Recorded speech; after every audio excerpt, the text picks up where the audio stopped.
Now we are on live. Okay. Hello, everyone. Welcome to the second section of the probability seminar for grad students.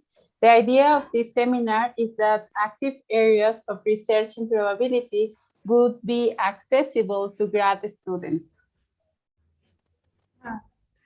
So it is an honor to present Simon Harris. He did his PhD in the University of Cambridge with David Williams.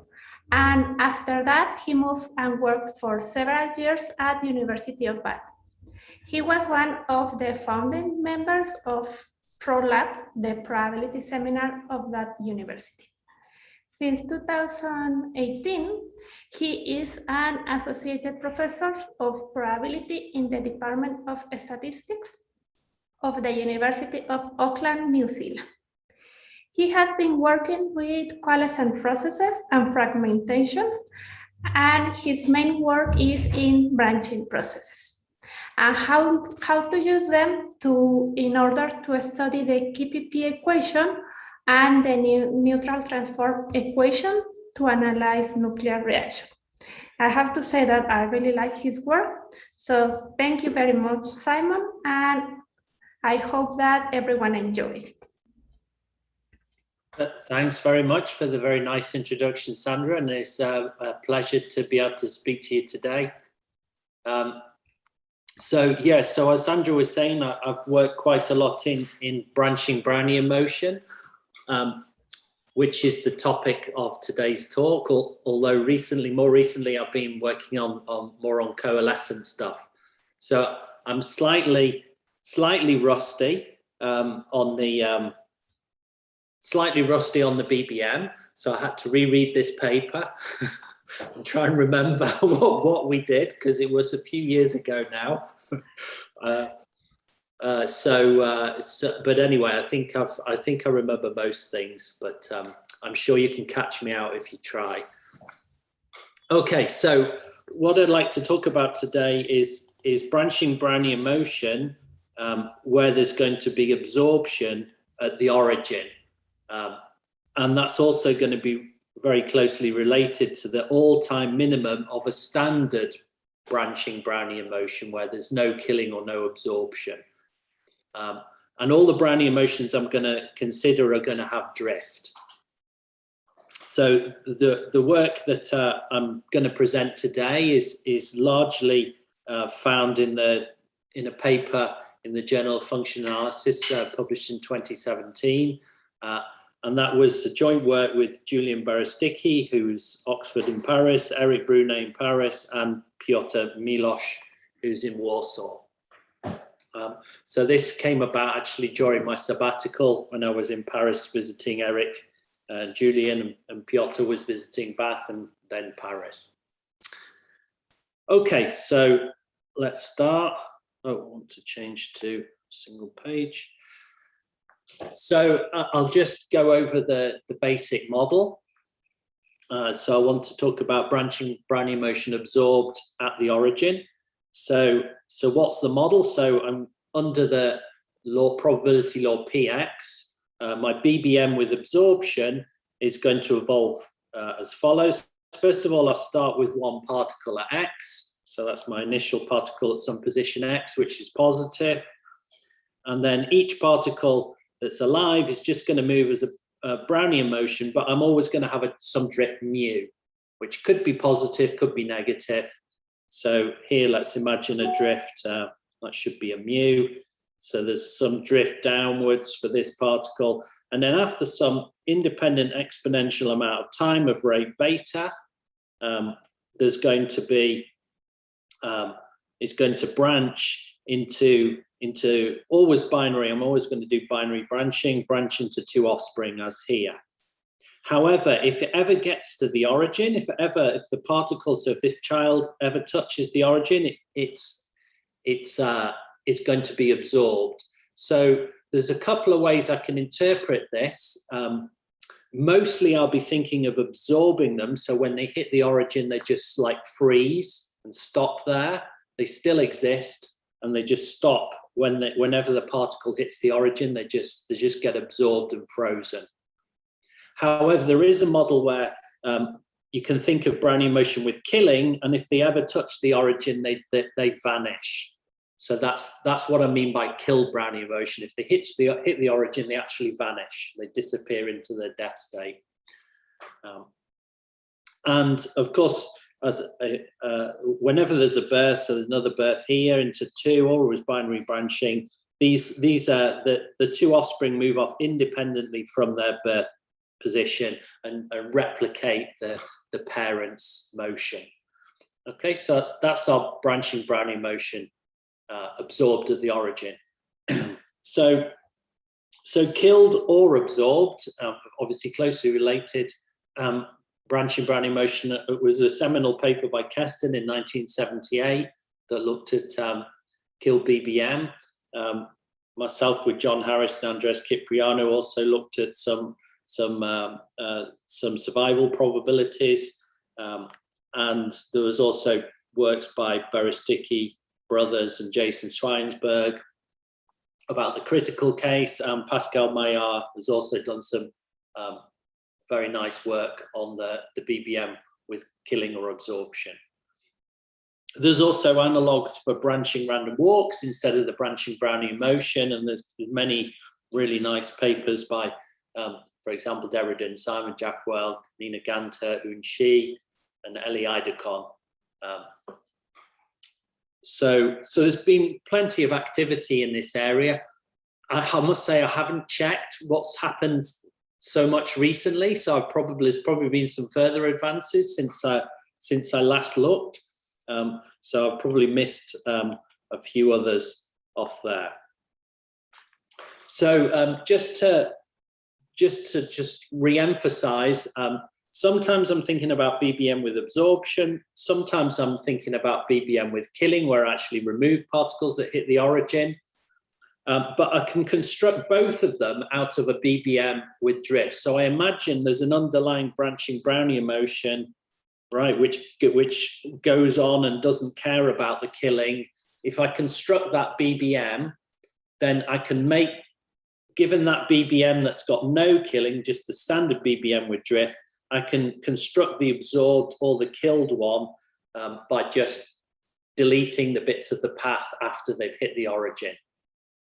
Okay, so a bit later on, I might refer to all the particles, which is all the particles in the BBM with no killing, or the ones that are alive, which is the BBM when there's killing at 0, so that's ignoring anyone that's hit the origin.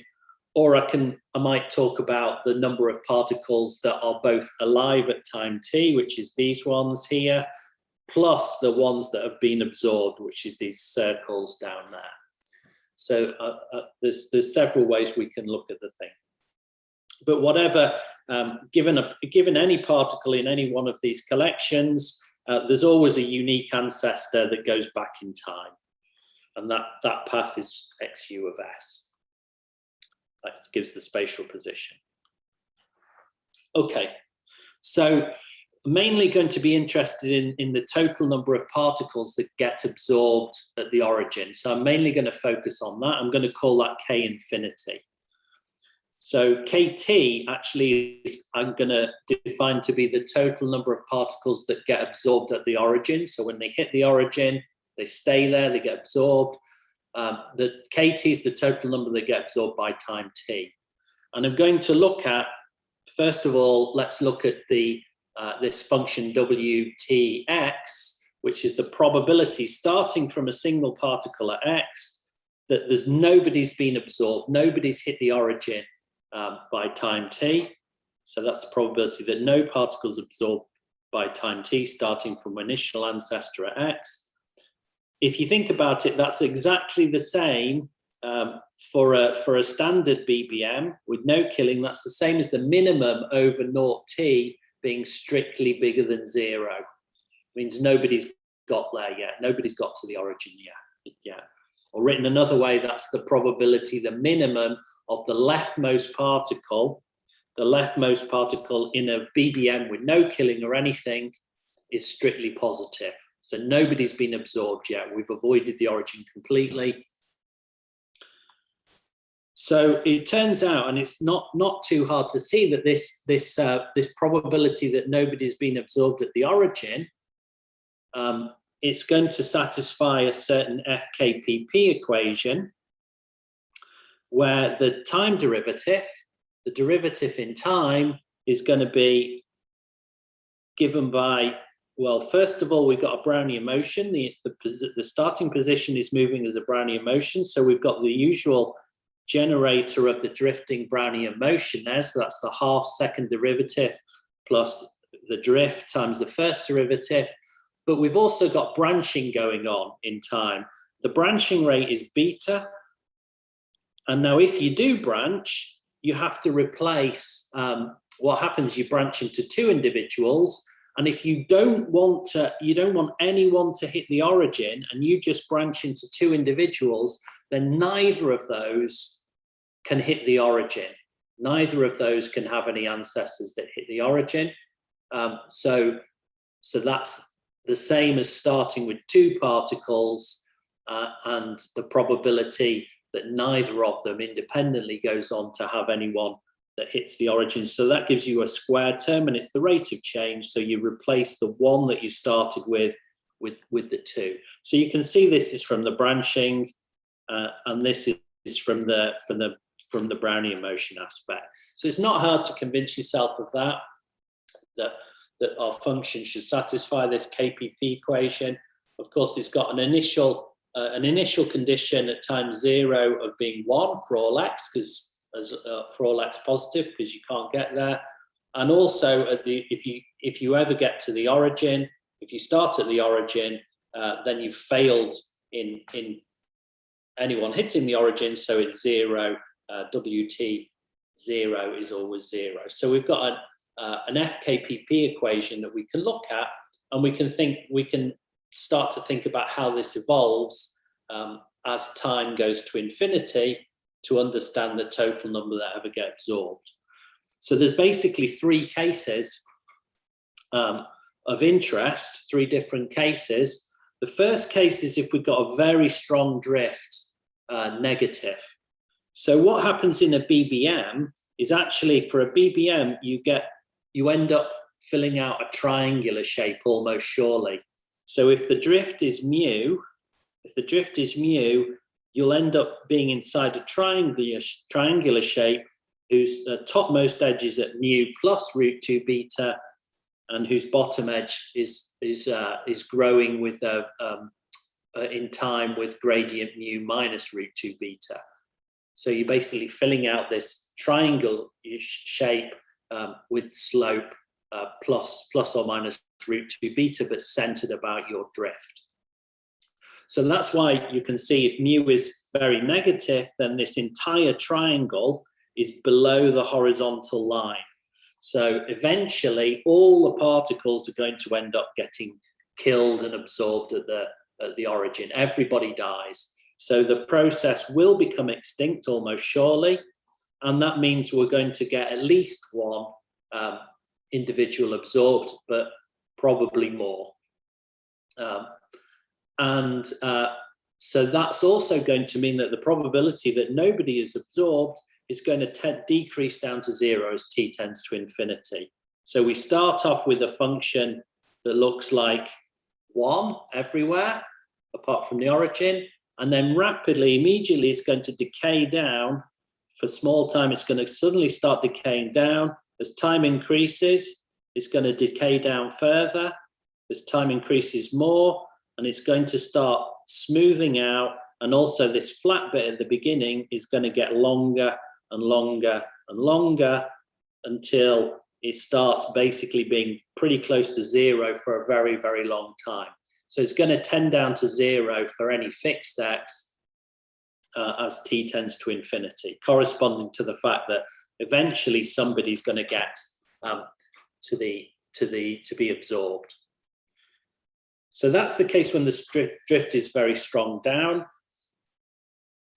There's also an intermediate phase where the drift is in between the two, in between the size of the triangle. So in this case, the triangle, the top edge is above the horizontal, and the bottom edge is below. So now you can see there's a non-zero chance of survival, because there will be particles that can survive forever in this and grow supercritically in this little upper window, upper triangular bit.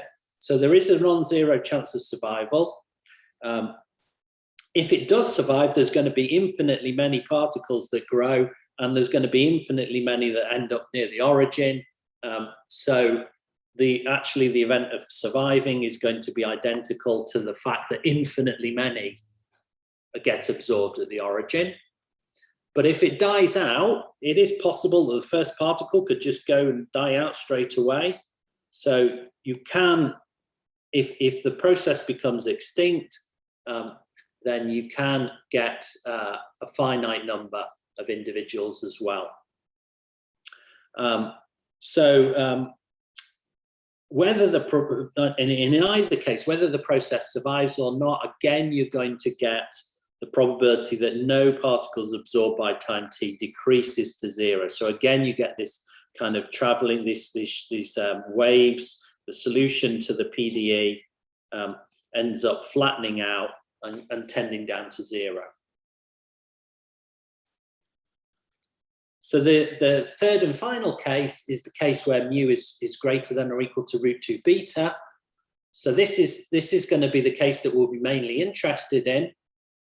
So now in this case, if you think of the picture, the triangle of where all the particles end up being inside for the BBM, it's the lower edge is above the horizontal. So now, eventually, all the particles are going to be wandering off to infinity if they survive. So there is still a chance that the initial particle might come down, or a couple of them, and they might become extinct. So extinction is still possible, but there's a non-zero probability of survival, and the system's drifting so fast away that even the lowest particle is going to tend to infinity. And so we may get zero now. We may get zero hitting the origin, but we're definitely going to get a finite number. Okay, there's no way we can get an infinite number. And in this case, the probability that that anybody's hit the origin, anyone's been absorbed at the origin by time t, in this case, the solution decreases down to a Wx, where Wx is the probability that no particles are ever absorbed. Okay, so that's the probability that nobody's ever absorbed. So what happens now to our solution? We start off with the one solution, and then small time elapses, it decays a bit, and then some more time elapses, it decays some more. But as time goes to infinity, it decreases down to this limit solution Wx, which also gives the distribution of the all-time minimum of the BBM, because the probability that nobody's ever absorbed at the origin is the same as the probability that the all-time minimum is strictly positive. So the two things are the same. So on the one hand, we're looking at absorption, no particles being absorbed. On the other hand, we're looking at that's the same as looking at the all-time minimum. Okay, so that's going to be the main case we're gonna look at. So I'll just start with but before we get to that main case, I just want to talk a little bit about the mu less than √2 beta. So in the mu strictly less than √2 beta, then actually we're going to get convergence to a certain traveling wave. So remember that, as I said before, that the WT, the probability of nobody absorbed by time t, is going to satisfy this KPP equation with the drifting Brownian motion component and this nonlinear term, and these boundary conditions. Now, what we know for BBM is that we know from other work that the asymptotic, as I already said about the triangular shape, the asymptotic speed of the leftmost particle is for a BBM with no drift is minus √2 beta t. So we might guess that if we choose if we follow along, so if we start at position x plus sigma t, okay, and the higher up I start, the longer it's going to take to get down to the origin. So the question is, can I find a speed with which I move away from the origin, such that if I go away far enough, I can avoid getting down to the origin and having anyone absorbed. I can avoid that just tending to zero. If I stay at a fixed point, then, if I stay at a fixed position, then eventually somebody's going to hit and the solution tends to zero. If I start further away, it's going to take me longer to get to zero for that solution, for someone to hit and for that solution to decay to zero. So can I find a speed at which I move away that exactly matches the rate at which this traveling wave was going to zero? Because we have this wave, right, which is tending to zero. So basically I want to start high enough up that I can delay and I can focus on around this point. That's what I want to try and do.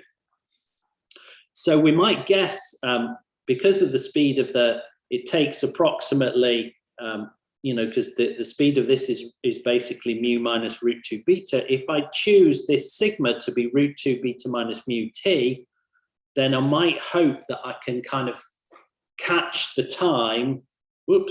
I can catch the time correctly when I'm first going to be getting to the origin. If I start off at root 2 beta minus mu t, then I'm going to get down here after a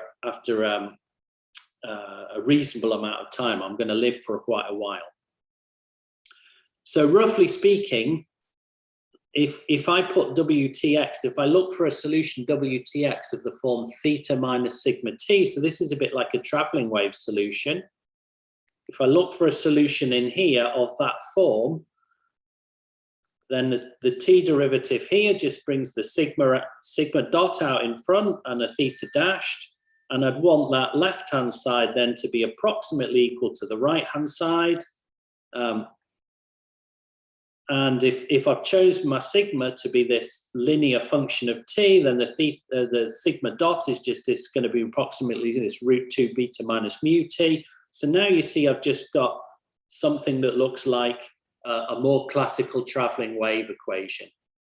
So if I choose sigma somewhere in this vicinity, I would guess that I would get convergence, or I could find a convergence to a sort of traveling wave solution theta of x, which is giving me that shape near the front where it's tending down to zero back here, but it's settling down to a nice asymptotic shape. And then it should satisfy this equation. Of course, now we've gone in a moving frame. So now I can evaluate theta. Theta exists for minus infinity. And there I want it to be zero. So I want the solution to go from 0 to 1. And I want it to satisfy this differential equation, this nonlinear traveling wave equation. So in fact, that is a familiar equation. That is what's known as the critical FKPP traveling wave equation. And we know it's got a solution up to translation, and in fact, it's got a very specific asymptotic value as x tends to infinity. It decays like x e to the minus root 2 beta x, or it approaches 1 in this way. So this is a very important solution, and in fact, there's a martingale representation for this traveling wave. Sorry, theta. Is the expectation started from x of e to the minus some constant times some limit martingale. Well, this is a martingale limit. So there is actually a nice probabilistic interpretation of this traveling wave in terms of what's known as the derivative martingale, which is very important in standard branching Brownian motion. Okay, so so that's so Branson did some really lovely work looking at the leftmost particle in the FKPP equation for branching Brownian motion rather. So just for a standard driftless Brownian motion, if you start from X and you ask what's the probability the leftmost is strictly greater than 0, that you haven't reached the origin left yet, then Branson showed that he had a very similar convergence, that if you shifted your start position by this median value MT, that corresponds to asking what's the probability that the leftmost is greater than MT. Then if you chose MT suitably, you also got convergence to this critical traveling wave of the FKPP equation. And there, what's the suitable MT that you have to choose in the standard BBM that Branson chose? Well, again, it was approximately minus √2 beta t was the lead order term, but there's this log correction term. And the constant here in particular is not the one you might first guess. You might initially guess it's 3 over √2 beta, but so this is not your first obvious guess. So there's a log correction, and then there's some smaller terms that are less significant. But so this looks a little bit like what we're after. What we're after is to find something similar, but for our W. Our W is to do with the absorption at the origin. This was to do with the leftmost particle in the entire BBM with no absorption.